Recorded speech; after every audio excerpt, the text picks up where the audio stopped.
Bom dia, meninas, tudo bem? Primeiro queria agradecer a Isabela pelo convite de dar essa aula para vocês, para falar sobre um tema que eu gosto muito, né? Que é meu objeto de trabalho, que é o meu propósito de vida e que é uma coisa que rouba muitas das minhas meditações, é uma coisa da qual eu ao mesmo tempo que estudo, eu me divirto, né? Faz parte da minha realidade, que é falar e trabalhar com beleza, né? E o objetivo dessa aula é falar por que a beleza importa tanto na nossa vida, principalmente na vida de nós mulheres, né? Como que ela deve ser conduzida e que diferença que ela vai fazer, né? Se a gente souber dar uma boa condução para esse bem. Então eu vou começar a aula falando da importância justamente disso, da beleza, né? Uma coisa que a gente tem que ter muito claro é que a beleza ela é. Não sei se vocês já repararam isso, né? Mas quando a gente está diante de uma situação, de uma pessoa ou de um lugar, imaginem aí um cenário, né? Um horizonte, um pôr do sol, né? Um mar, uma praia, um lugar que ele é bonito, né? Aquela coisa, aquela sensação irrefutável de estar diante da beleza. Aquilo gera em nós sentimentos muito profundos, né? Ela gera uma sensação de conforto, de valor, de felicidade, de bem-estar, né? Quando a gente, mulher, está se sentindo bonita, reparem isso dá uma sensação de poder, né? De tranquilidade, nos conforta.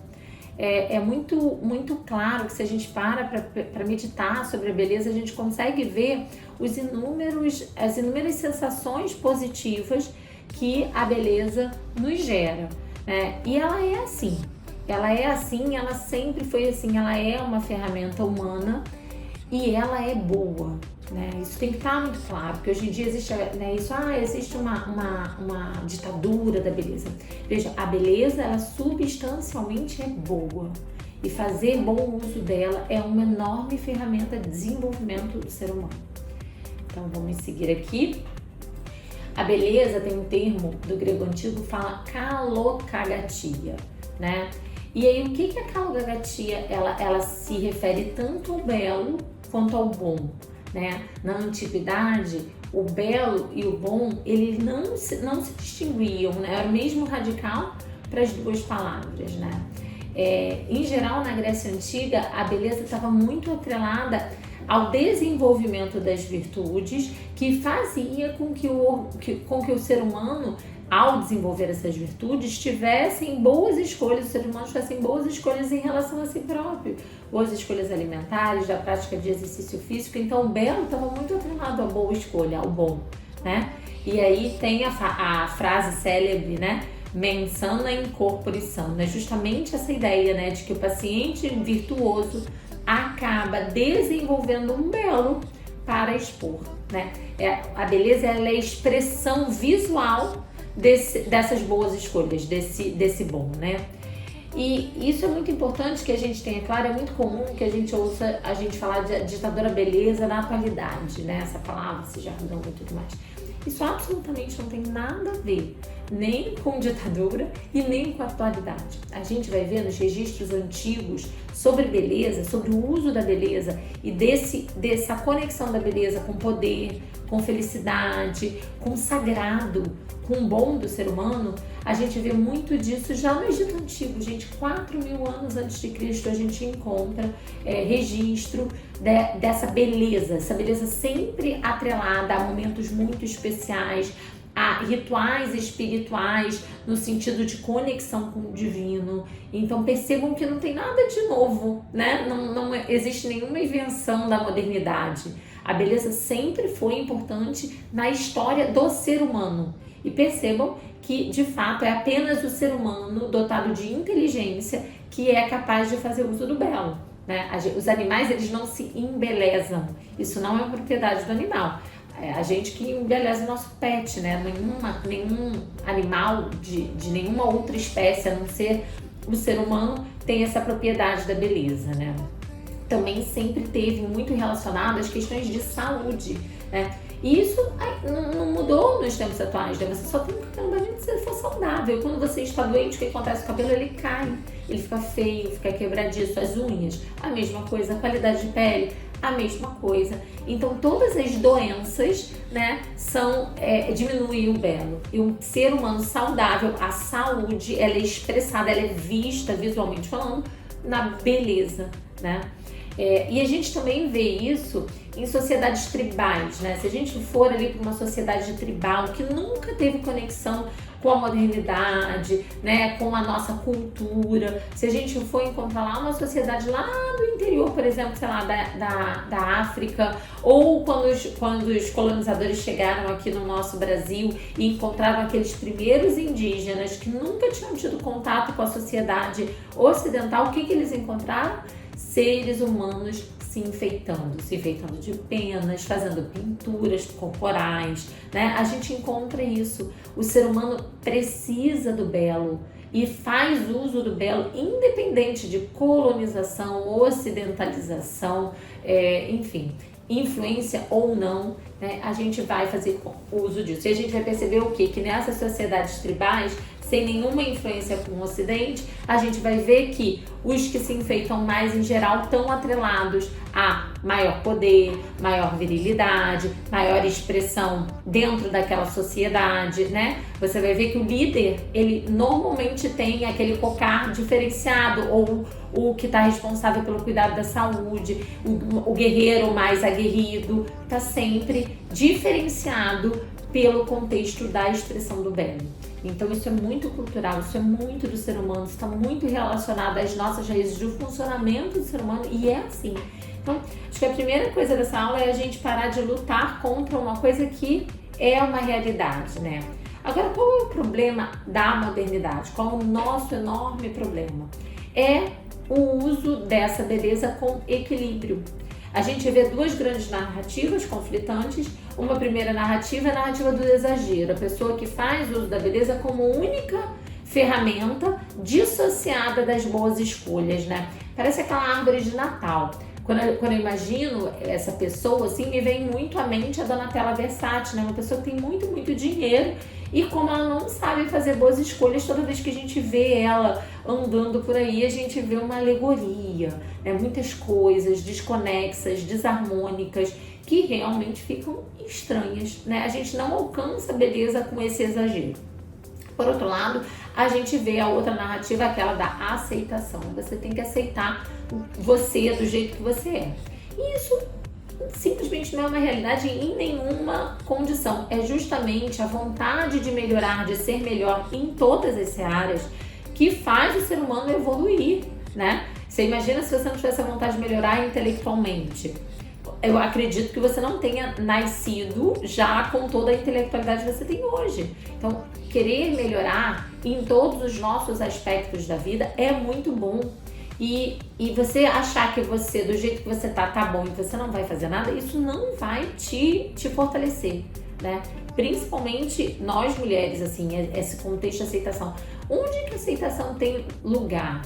E diante de situações irreparáveis, em condições onde a gente não tem nada que a gente possa fazer do nosso esforço, né? Então, por exemplo, eu tive um acidente e nesse acidente eu perdi um membro, perdi uma perna.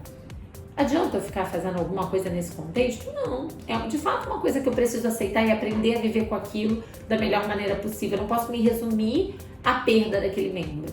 Mas eu estou fora do peso. Isso cabe aceitação? Não, cabe luta.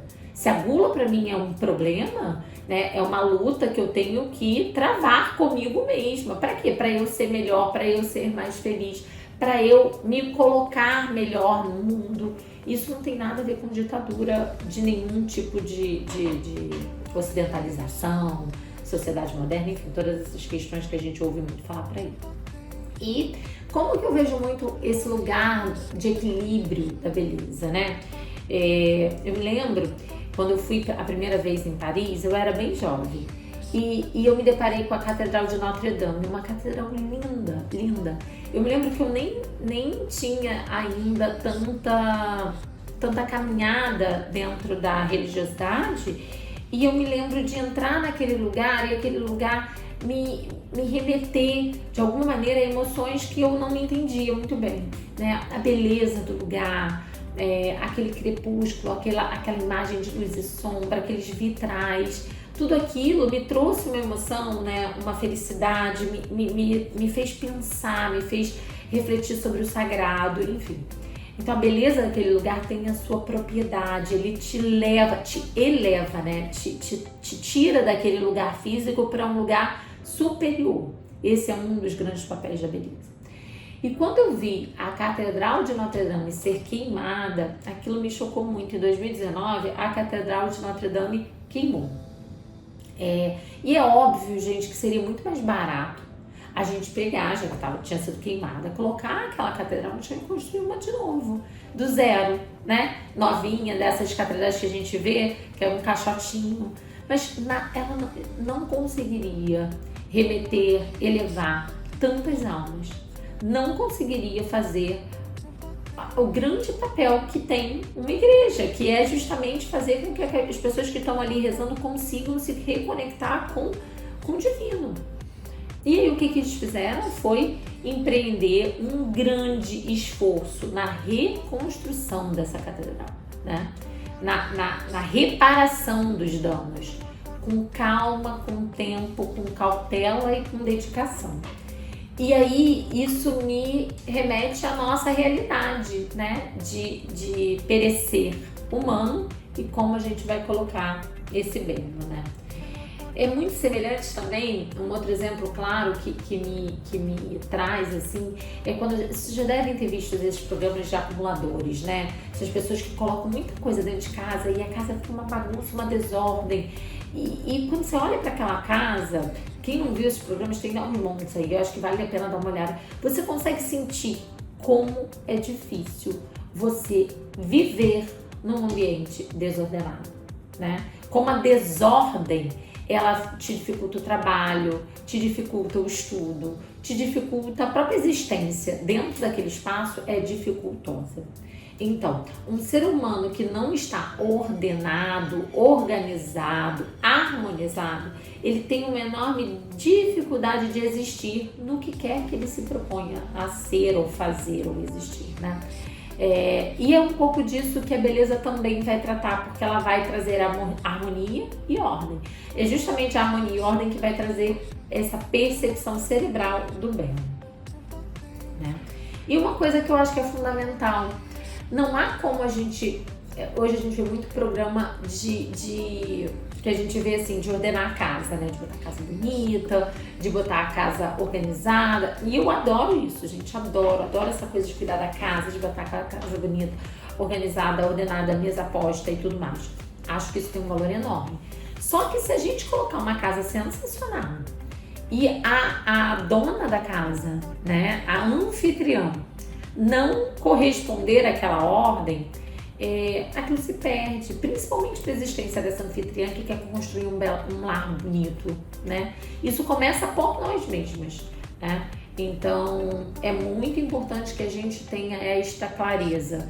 É a partir de nós que a gente consegue transcender isso para nossa casa. E a nossa primeira casa é o nosso corpo. Então, essa transcendência vem de nós para casa, né? Lembrando que a nossa casa não é a casa temática da Minnie, né? Lá do Disney. Quem já foi aí na Disney, em Orlando, já visitou a casa da Minnie, é uma gracinha, casa toda bonitinha, toda alegórica e tudo mais. Mas a nossa casa não é isso, né? A nossa casa tem que ser funcional, tem que ser adequada, tem que nos caber ali em diferentes formas e nuances e maneiras de existir, diferente de uma casa temática. Então, quando a gente for fazer escolhas estéticas para o nosso belo, é exatamente isso que a gente tem que entender. Uma hora a Bruna vai ser mãe, outra hora a Bruna vai ser médica, um outro momento a Bruna vai ser esposa, um outro momento a Bruna vai estar dando aula. E a Bruna precisa permear todos esses momentos com propriedade, porque isso faz parte de quem eu sou, não sou um único momento. Então a casa temática da Disney é quando essa pessoa ela tenta trazer um rótulo estético para si, que funciona no momento, mas atrapalha todos os demais, né? A gente vai trabalhar um pouquinho. E aí, sabe o que eu acho interessante? Que eu trouxe aqui para vocês definição de alegoria e caricatura. Então, a alegoria é uma fantasia muito calcada na realidade, mas que satiriza o todo, né? Desenho de uma pessoa ou de um fato que, pelas deformações obtidas por um traço cheio de exageros, se apresenta como forma de expressão grotesca ou jocosa. Reprodução deformada de alguma coisa. E aí você vai falar assim, doutora, mas ninguém escolhe isso, né? Ninguém faz isso consigo próprio. Gente, olha só, isso é muito mais comum do que vocês imaginam. Hoje em dia, uma das questões que a gente enfrenta muito grande é o contexto da virilização ou sexualização dos corpos. Então, são corpos com desproporções entre si, aumentos muito exagerados da região glútea, cinturas muito finas, mamas muito grandes, muito projetadas, muito altas, que dão para esse corpo um rótulo sexualizado. Para os homens, a gente também vê isso, aqueles desenhos alegóricos de músculos, né? Aqueles gominhos que são antinaturais, porque são músculos feitos de gordura, que não contraem, não relaxam durante o movimento corporal. E aquela é uma alegoria, é um desenho exagerado e deformado da realidade, que tenta trazer uma percepção de quê? De sexy, né? É essa percepção, digamos assim, que a pessoa quer gerar, que provavelmente preenche uma lacuna da realidade dela, né? Essa impressão, mas pode atrapalhar em muitas outras. Uma paciente com um corpo hipersexualizado, né, ainda que com uma roupa adequada, por exemplo, numa festinha infantil, talvez fique constrangida, passe por situações constrangedoras efetivamente. E não é isso que ela deseja. É só uma falta de leitura desse belo adequado. Porque a sexualidade dela, a sensualidade dela, pode ser expressa com um corpo harmônico dependendo das escolhas que ela fizer. Foi só uma condução inadequada que ela teve nas escolhas corporais cirúrgicas e de procedimentos. Faltou ao médico, talvez, dar a ela essa percepção, né? Então, um homem que faz músculos de desenho de gordura, talvez numa foto estática do Instagram fique muito bem, pareça musculoso, super viril, super forte, super potente. Só que ao vivo, quando ele se mexe e aquelas bolinhas de gordura ficam paradas, fique parecendo algo jocoso, engraçado, vire piada e chacota, entendem? Mas o que ele queria parecer ali? Ele queria parecer viril, forte, né? Másculo, com aquela exacerbação dos músculos que ele não tinha. Então, existem formas de a gente tentar trazer essa realidade mais viril, mais máscula para esse homem? Existe, mas aí a gente precisa construir músculo. Não dá para fazer desenho de gordura, talvez associar uma lipo tradicional com um trabalho de definição muscular com academia e suplementação. Então, a gente precisa entender o que está por trás dessa construção estética para a gente não levar os nossos pacientes a se transformarem em alegorias. E aí, o que eu acho muito legal da gente falar, né? A Catedral de Notre Dame vai ser liberada este ano, 2024. Inclusive, a gente vai ter uma viagem para ir lá visitar, porque é um lugar que eu acho muito bonito e gosto muito de visitar. Já tive a oportunidade de ir algumas vezes. E essa reconstrução da catedral envolveu 500 artesãos, 250 empresas. Foi feita em 5 anos, como eu disse para vocês, de 2019 até agora, 2024. E gastou, gente, 6 bilhões de euros. O que eu quero dizer com isso? É que, de fato, a beleza, como ela acaba sendo o cume de todas essas construções de virtude, de todas essas boas escolhas e todos esses procedimentos adequados, é óbvio que para a catedral teve gente trabalhando no vitral, gente especializada e boa, teve gente reconstruindo toda a arquitetura, teve gente trabalhando no teto, nas gárgulas que eram tradicionais, nos portais. Então, assim, é algo detalhado que muitas vezes demanda tempo, dedicação e investimento. Isso não vai ser diferente no ser humano. A gente precisa entender isso, que é um processo que demanda tempo, que é feito aos poucos, dependendo de cada caso, e que vai demandar nosso esforço e nosso investimento. E qual a finalidade da catedral e da beleza no ser humano? Servir ao seu propósito de forma plena.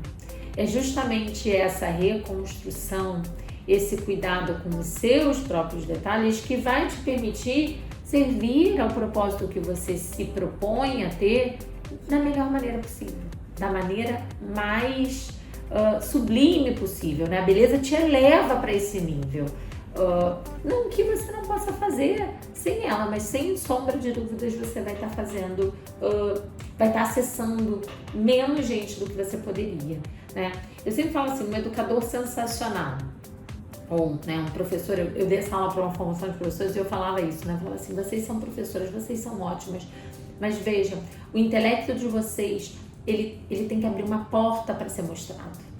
E quem vai abrir essa porta para vocês vai ser esse bom contexto estético harmônico da aparência de vocês. Tenho certeza disso. E muitas portas podem se fechar sem nem vocês abrirem a boca, se porventura vocês não fizerem uso dessa ferramenta de maneira adequada. E assim, mas pode parecer um preconceito. Gente, autorreflexão. Quantas vezes vocês não deixaram alguém nem abrir a boca porque talvez a aparência não lhes convenceu antes, né? A estética não lhes convenceu antes. Então isso é do ser humano, sabe? Porque, de novo, a beleza vai ser a expressão sublime das boas escolhas e de tudo que aquela pessoa tem dentro. A única forma da gente mostrar isso é através da nossa aparência no primeiro momento. Então, quais são os parâmetros, né? Eu gosto de usar esses 3 parâmetros, são de São Tomás de Aquino. Ele falava do belo no mundo, nas criações de Deus, e eu acabei me apropriando disso para fazer uso no ser humano, né? E tomei essa liberdade. Então, qual é o parâmetro? Primeiro, o parâmetro da integralidade, né? As coisas precisam estar inteiras. Então, isso é um exemplo muito claro, por exemplo, um paciente que teve câncer de mama e perdeu uma mama, né? Eu preciso recolocar aquela mama no lugar, essa sensação de falta incomoda muito.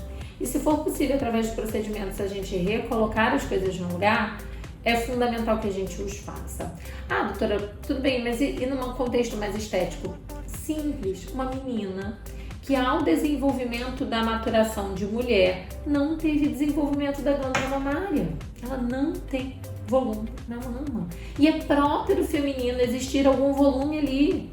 Há, de fato, uma ausência numa mulher quando ela não tem nenhum volume mamário. E a gente colocar aquele volume, dar a ela uma propriedade do feminino muito maior. É importante que as mães, né, que estiverem aqui me ouvindo, tenham essa clareza. Se isso aconteceu com a sua filha, entenda que, inclusive hoje num mundo mais difícil, né, com essas questões aí de definições de gênero e tudo mais, eu já tive casos aqui no consultório de meninas que estavam com indefinições de gênero e aí foi só prótese de silicone pequenininha, harmônica com o corpo dela, que pronto, já sei quem eu sou, já sei do que eu... Então, assim, são coisas às vezes muito mais simples, inclusive, da gente resolver do que anostomia, gente. Tive um caso também recente, uma paciente que não se desenvolveu na vida, né, em relacionamentos e tudo mais, muito relacionado a essa ausência do feminino. Então é importante a gente estar atento a isso. Então, integralidade, né? Outro contexto, harmonia. O que é harmonia? É as coisas estarem no lugar e nas proporções, né? Eu sempre falo da sala, né? Sabe aquelas salas muito pequenas que tem uma mesa de centro muito grande, ou muito grandes que tem uma mesa de centro muito pequena? Como que aquilo gera um incômodo, né? É a falta de harmonia. As coisas estão, mas estão em tamanhos e proporções inadequadas, né? E aquilo de fato gera um desconforto estético. A gente olha e vê que está errado. Então, né, exemplos comuns são essas harmonias corporais. A gente vê os tamanhos, se as coisas estão proporcionais. Às vezes uma paciente que não tem, às vezes, glúteo nenhum, você colocar um pouquinho de glúteo ali, você coloca ela num contexto um pouco mais feminino, dessa forma um pouco mais fluida, mais arredondada, que é mais próprio do feminino. Ou o homem, você construir ali um formato mais reto, dá a ele uma percepção de mais masculinidade. Por exemplo, o homem tem muita relação com esse tamanho de mandíbula, como que isso traz a masculinidade dele, né? Então você entender essa harmonia do masculino e do feminino para você poder construir essas harmonias estéticas, né? A mulher tem um pouquinho de boca, a ausência completa de lábio na mulher também traz um ruído. Então tudo com parcimônia, com delicadeza, com boas escolhas, mas entender que a harmonia ela é fundamental. Quantidades, proporções, não é só a existência das coisas, né? Mas os tamanhos e proporções delas. E o que eu acho que é muito importante é o que São Tomás chamou de resplandecência. E aí eu coloco essa resplandecência muito no contexto de que essa beleza ela não deve ser um fim em si próprio, porque não há perfeição neste plano. Então, se a gente começa a ter esta busca desta harmonia, desta integralidade, como um fim em si próprio, então o objetivo é a perfeição daquele corpo ou daquela imagem, algo irretocável, algo sem rugas, algo sem assimetrias, algo sem, flacidez. Se a gente entra nesta roda, a gente acaba se esvaziando e se frustrando. O fim tem que estar fora. E o que é o fim fora, gente? É a gente buscar harmonia, buscar integralidade para ser uma melhor médica, para ser uma melhor mãe, para me colocar melhor no mercado, para elevar as minhas expectativas em relação aos trabalhos e às coisas que a vida me propõe. É ali que a coisa toma uma propriedade, uma finalidade adequada. É quando eu não coloco o fim nele mesmo.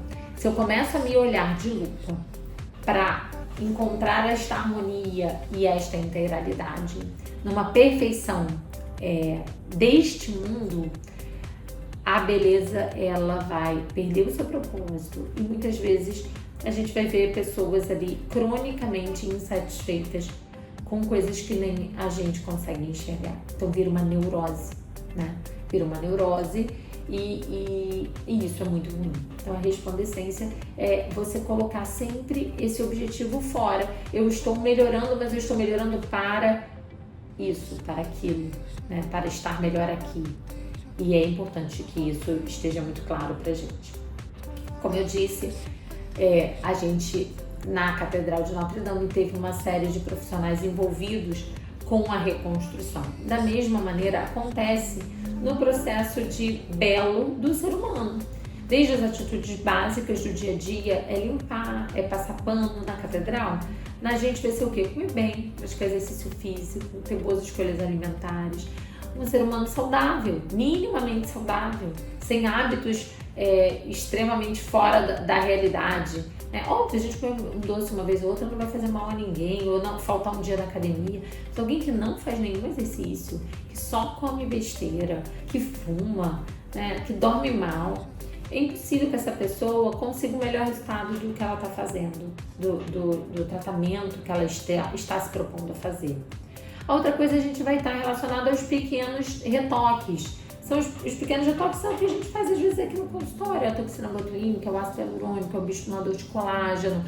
São coisas que a gente faz aqui no consultório com facilidade, que a gente não tem pós-operatório, que a gente não tem paciente já volta para o trabalho, né? E aí às vezes aquele vitral que quebrou, que a pessoa vai lá e conserta, aquele detalhe ali que precisa de uma restauração, mas são coisas menores. E o terceiro vai ser a obra. A obra é a obra, tem que parar, tem que fechar, tem que fazer a obra, tem que arrumar e tem que daqui a pouco voltar. Eu sempre falo que esses 3 pontos sempre vão estar presentes nas nossas vidas. Em todo mundo vai ter o momento da obra, o momento da pequena reparação e o momento do hábito diário. né? E é importante que a gente tenha isso claro, porque se a gente tentar resolver o problema da obra limpando, não vai dar certo. E aí a gente começa a achar que limpar não funciona, mas funciona para o que se propõe, né? Se a gente começar a tentar resolver com injetáveis o que é uma obra, a gente vai acabar também não só atrapalhando a obra, como não resolvendo o problema. Então a gente saber que existem estes 3 momentos, que eles se complementam e que eles não se substituem, é fundamental para alcançar um bom resultado estético em qualquer coisa que a gente vai fazendo, cirurgias faciais, em nariz, em mama, em lipo, em abdômen, ou enfim, ou na própria estética. Então assim, mas eu vejo muito essa frase, né, assim, a paciente quer fazer abdominoplastia, né, teve filhos, tem flacidez e tal, e aí o marido fala assim, é só você malhar e fazer exercício físico. Bom, malhar e exercício físico diminui gordura visceral, aumenta tônus muscular, mas não tira a flacidez de pele, não resolve diástase e hérnia. Então é importante a gente colocar isso de forma prática. Eu até acho que essa mulher precisa malhar e fazer exercício físico também, mas ela também precisa operar. E essa clareza vai ajudar ela, inclusive, a se programar, a se organizar na própria vida, tá? E é isso. O que eu acho que é importante a gente ter claro é que a beleza, na enorme maioria das vezes, ela não faz barulho, né? Quando a gente olha para alguém bonito, quando a gente olha para um lugar belo, ela traz pra gente uma sensação de paz. Ela é fruto de procedimentos, de cirurgias, de cuidados, mas quando a gente olha para a beleza, para alguém que está adequadamente tratado, a gente não vê nada disso. Um exemplo para mim clássico é a Gisele Bündchen. Vocês já devem saber, ela já fez algumas cirurgias plásticas, ela é adepta de uma série de injetáveis e procedimentos, mas a gente olha para essa mulher e vê uma mulher bonita. Ponto final, né? Kate Middleton também já saiu várias vezes nas mídias aí, fazendo procedimentos e coisas, mas o que a gente vê é uma mulher bonita, né? Então, é importante a gente, quando a beleza está bem aplicada, os procedimentos e cirurgias não aparecem, o que aparece é apenas a beleza do ser humano, né? Ela enaltece o ser humano. E o que eu acho interessante, a palavra estética, do grego aestesis, significa a experiência, o sentimento, o conhecimento sensível da beleza. Estética é um sentimento que vem da gente se olhar no espelho e o que aquele reflexo nos gera.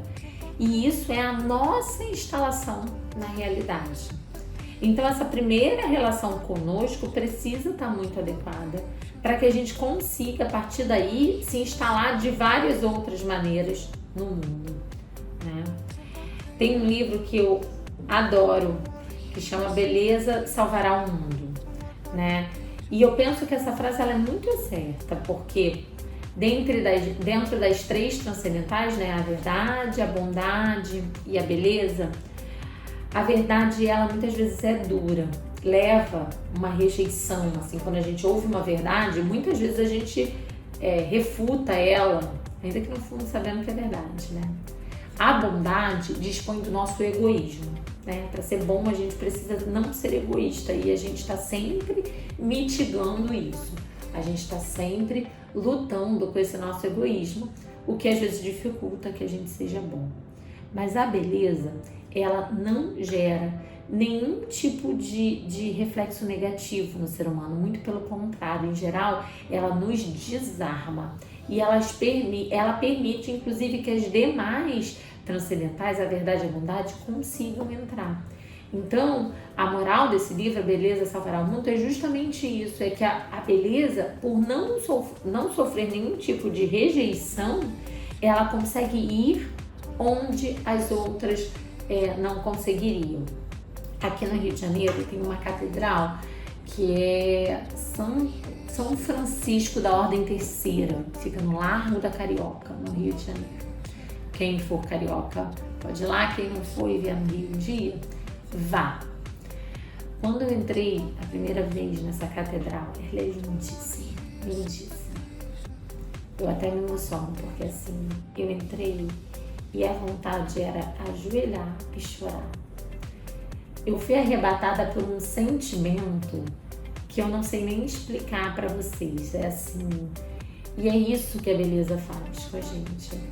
Eu já tive uns relatos, por exemplo, de uma amiga que não era católica na época e que ela falou para mim que ao entrar em determinada igreja foi quando ela resolveu, não sendo católica, sendo protestante, o marido católico, foi entrando em tal igreja, ela falou assim, amiga, eu entrei ali e vi que ali tinha uma verdade que eu não sabia explicar e eu resolvi batizar minha filha. Então, a beleza faz coisas que a gente até eu que estudo sobre beleza não consigo entender. Eu brinco muito às vezes com os meus pacientes que quando a gente não tiver muito o que falar, não souber muito o que falar, quando a gente tiver com uma dificuldade de comunicação com o marido, que a gente se arrume. Ponto. Isso muitas vezes resolve o problema sem a gente nem abrir a boca. Então, a minha mensagem de fim de aula aqui para vocês é exatamente essa, assim. Primeiro, façam uso do belo dentro da realidade do feminino, com sabedoria e com dedicação. Isso, sem sombra de dúvida, vai transformar a realidade e a vida de vocês, tá? Foi um prazer estar aqui, espero que eu tenha podido ajudá-las. Um grande beijo e até a próxima.